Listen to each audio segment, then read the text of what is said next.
We are Steve and Jill. Together, we've been buying and reselling land since the 90s. Our data-centric approach leaves our buyers asking, how can you sell it so cheap? Here on the Land Academy Show, We answer that and more. Steve and Jill here. Happy Friday. Welcome to the Land Academy Show, entertaining land investment talk. I'm Stephen Jack Butala. And I'm Jill DeWitt, broadcasting from sweet Scottsdale, Arizona. Today, it's Jill Friday, and she talks about the best investors know their limits. Yes. And my head's a little smaller because Jill informed you of your limits?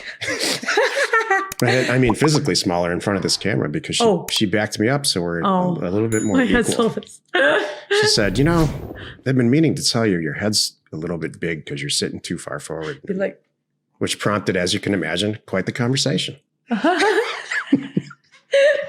That's great. I thought you were going to really say that I put you let's talk about your limits, babe. We're going to talk about that in a minute. Okay, good. And your limits. Oh, great. Thanks. Before we get into it, let's take a question posted by one of our members on the landinvestors.com online community. It's free. And if you're already a member, join us on Discord. Okay. This is cute. So Luke, our infamous Luke Smith, wrote, have you guys ever been pooed on by a barn owl? I went to get pictures of some land today that is covered in junk and trying to figure out how much it costs and clean it up and sell it.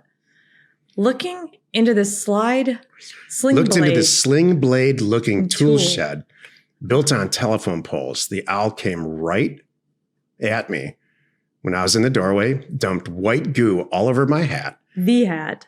Yeah. Front side of my shirt, back side, as well as my shorts, leg, and shoe.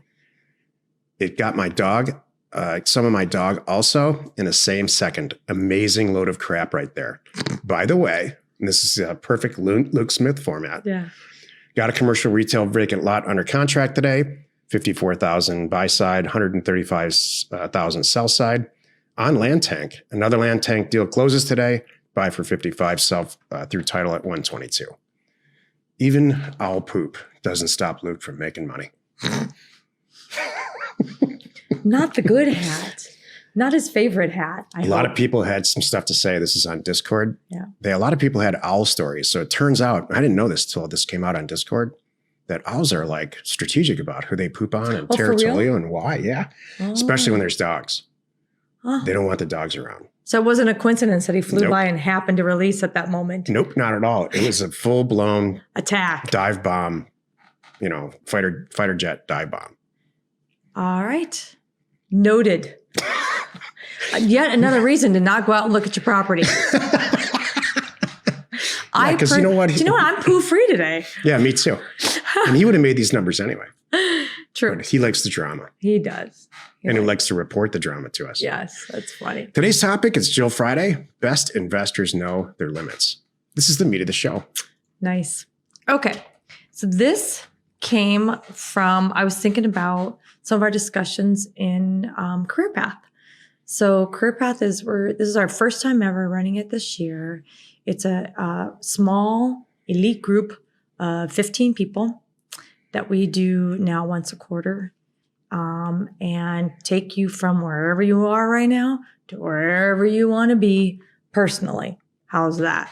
So one of the things we talked about, because there's some really awesome people in there, and I was just sitting back and thinking about how well everyone in this group kind of knows to ask for help. So let me give you I have 3 points to make here about, how and why the best investors know their limits and what you should do to be like them. This is fascinating for me, Jill. And I'm not being satirical at all, because, before you jump into it, I know how to buy and sell real estate. Everybody really, if you follow the steps in the program, you can buy and sell real estate and be very, very, very wealthy, specifically land and some other specific types. And it's not a tremendous amount of work and doesn't take a tremendous amount of money how we set it all up.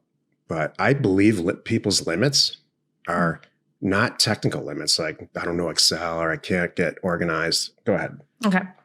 Well, number one ties to where you were going with this. they don't get ahead of yourself. So, it happens. I get it. You're excited. You want to get there fast. You want to buy that whatever. You want to retire. You want to leave your company. So the number one thing these guys do, and they learn to catch themselves, and we do it too. You can't get ahead of yourself. Don't get your head too big. And I don't mean physically on camera. I mean, don't get too big like, I got this. You don't. You need to chill out and go through the motions and be methodical. Number 2, understand and admit what you're bad at. That's great. I love that. Yeah. So the best investors, that's one of the things they do. They know their limits. They know what they're bad at. Take some time. I suck at deeds. I suck at paperwork. I suck at numbers. I suck at spreadsheets. It could be I suck at talking on the phone.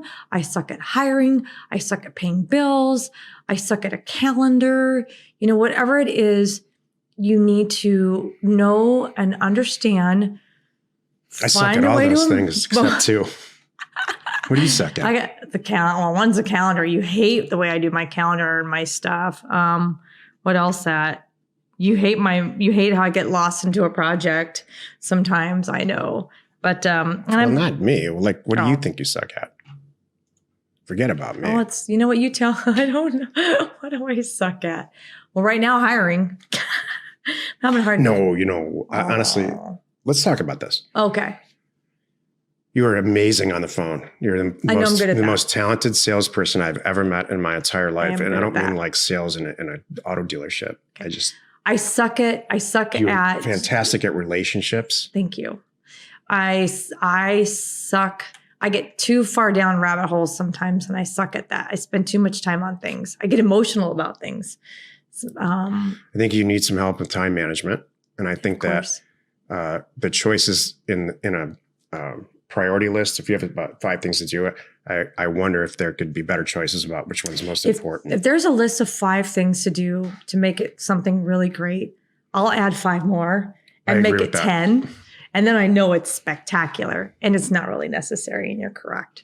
So that's the perfectionist in me that comes out, and I don't know why. This doesn't have to be about what you suck at. You could ask me. Oh, okay. What do you? What did you? What were the 2 things that you don't suck at? Data and putting those types of things together and in place, and staying organized. Those 2 things I really, really excel at, and I think that I'm actually relatively good at delivering a message most of the time, not all the time.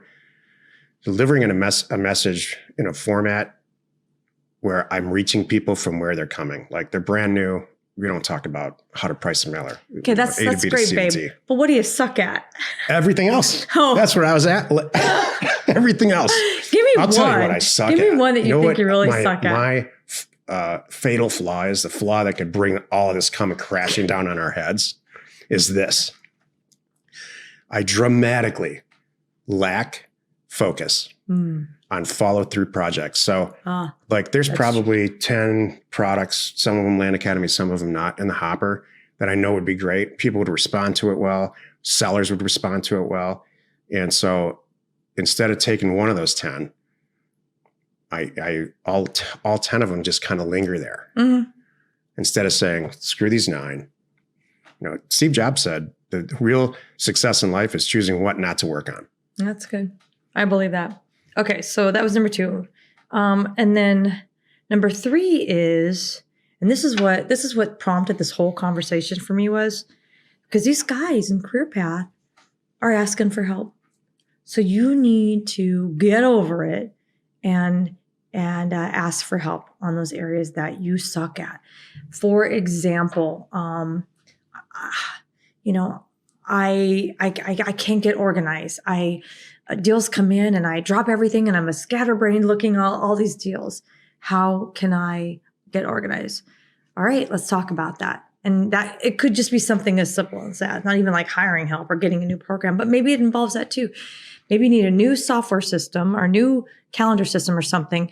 Maybe you need to get a little alarm clock on your desk that goes off for certain times, or use your alarms on your phone or your alarms on your computer, or use your watch, whatever it is. And you, until you are good, you follow through that with that. And basically, like some of these guys are asking for help, are things like, honestly, they're big things, which is really kind of cool. Like, I need to get out of my comfort zone and go for bigger deals.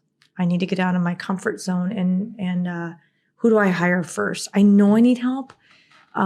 So we talked about, you need to sit back. What are the areas are you struggling with? Is it answering the phones? Is it doing the paperwork? Is it doing this, doing that? And I gave some of my first choices and who I think they would be and how to hire. And then you have to go, then you kind of got to do it. You just kind of go out there and do it. What do you want to add? You know what I see as it's not a trend, there's 15 people in Career Path, and every single one of them is taking complete and entire responsibility for their own success. Beautiful. They're not afraid of banging their heads against the wall. They're not afraid of asking stupid questions. They're not afraid of taking the last session we did, I think, was all together with office hours, 4 hours. Yeah. And it probably could have gone to 5, but we had something scheduled. And so that's a very, very, we talked about what we suck at for a while here today. If you take responsibility for your own success and you stand there and look around at all the tools that you can gather and the information that you can get and what you actually need to do from an education standpoint and a time management standpoint, and to learn and hiring and all the big pieces of this puzzle, you're going to kill it. Mm-hmm. You're going to make millions and millions of dollars if that's what you want to do. So I see new people giving up long before they ever give it really a serious chance, because they're not taking personal responsibility for getting a mailer out, let's say, or finding what's really wrong or where the bottleneck is in their existing deal flow or whatever, wherever they are in their career. They're not getting up in the morning and saying, I got to solve this today. That's perfect. I love that. Thank you for that. Mm-hmm. And thank you for being here, and happy you could join us today. Monday through Friday, you can find us right here on the Land Academy Show. Join us next week for another interesting episode. You are not alone in your real estate ambition. I like Jill Friday. Thank you. I appreciate that. It was super good, love. Thanks. I think it's so important. I had this person say to me one time, I don't know where I was. This is years and years ago. And I was talking to somebody and we were just joking back and forth. Like, Jill and I are famous for like making fun of ourselves and not taking ourselves too seriously, and, really celebrating our failures and downplaying our successes. And this is a long, long time ago. And there was a group of people that were sitting there saying, do you have any idea how self-deprecating you are? Oh, really? They said that? You really need to see somebody. You're down in the dumps. You must be depressed when how can you talk about yourself like that? That's not healthy. And these people are all sitting up straight with perfect haircuts, and they're all dressed nice, and they're just in love with themselves. To which I was with some other people that we were just crying, laughing. It was in a drinking environment. And it's so funny to see people take themselves too seriously. I missed that whole conversation. Thank you for saving me for that. Oh my gosh. Hey, thanks for tuning in. We hope you find our content valuable, and we really do appreciate your support.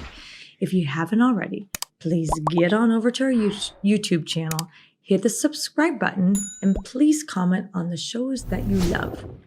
We're Steve and Jill. Information and inspiration to buy undervalued property. We hope you find our content valuable, and we appreciate your support. If you have not already, please check out our channel and hit the subscribe button. And your comments and suggestions help us to create the content you're here for. Hitting the like button helps to support our channel's algorithm and gauge your interest for future shows.